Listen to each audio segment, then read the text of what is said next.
తెలంగాణ వ్యాప్తంగా ఇవాళ అర్ధరాత్రి నుంచి ప్రైవేట్ ఆసుపత్రుల్లో ఆరోగ్యశ్రీ సేవలను నిలిపేస్తున్నట్లు Telangana Aarogyasri network hospitals association ప్రకటించింది.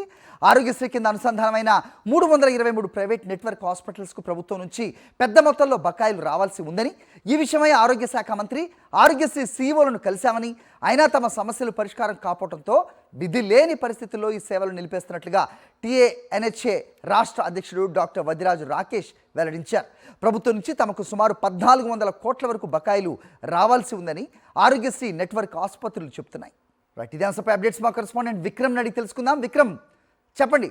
సో అనివార్య పరిస్థితిలోనే సమ్మెకు దిగామంటూ నెట్వర్క్ ఆసుపత్రుల యాజమాన్యాలు చెబుతున్న పరిస్థితి. సో ఏంటి, ప్రభుత్వం నుంచి ఏదైనా స్పందన వచ్చే అవకాశం ఉందా? హరి, నిన్న ఆరోగ్యశ్రీకి సంబంధించిన ఆసుపత్రి నెట్వర్క్ ఆసుపత్రులు కూడా ఈ రోజు నుంచి అర్ధరాత్రి నుంచి ఆరోగ్యశ్రీ సేవలు నిలిపేస్తామని చెప్పి నెట్వర్క్ ఆసుపత్రులన్నీ కూడా ప్రకటించడంతో నిన్న రాష్ట్ర ప్రభుత్వం 100 కోట్ల రూపాయలను విడుదల చేయడం జరిగింది. అయితే అయినప్పటికీ కూడా ఈరోజు రాత్రి నుంచి కూడా సమ్మె కొనసాగిస్తామని చెప్పి నెట్వర్క్ ఆసుపత్రుల అసోసియేషన్ అయితే స్పష్టం చేస్తున్న పరిస్థితి ఉంది. మనం చూసుకోవచ్చు, మొత్తం రాష్ట్ర వ్యాప్తంగా 330 నెట్వర్క్ ఆసుపత్రులు ఉన్నాయి. అదేవిధంగా 1400 కోట్ల రూపాయలకు సంబంధించిన బకాయిలన్నీ కూడా పేరుకుపోయిన పరిస్థితి ఉంది.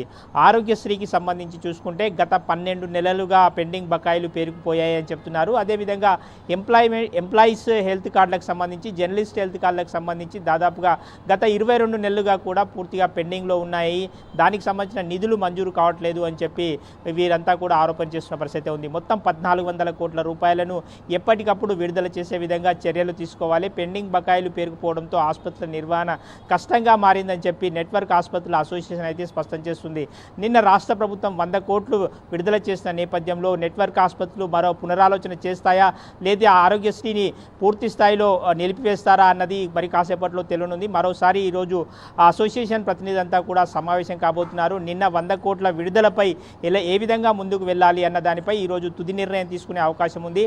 ఈరోజు రాత్రి నుంచి ఖచ్చితంగా ఆరోగ్యశ్రీకి సంబంధించిన సేవలు నిలిపివేయాలని ఇప్పటికైతే నిర్ణయం తీసుకున్నాయి. ఈ నిర్ణయంపై పునరాలోచన చేస్తాయా, లేకుంటే మళ్ళీ వెనక్కి తగ్గుతాయా అన్నది ఒకసారి చూడాల్సిన పరిస్థితి ఉంది. Hari, right Vikram, thanks for the inputs.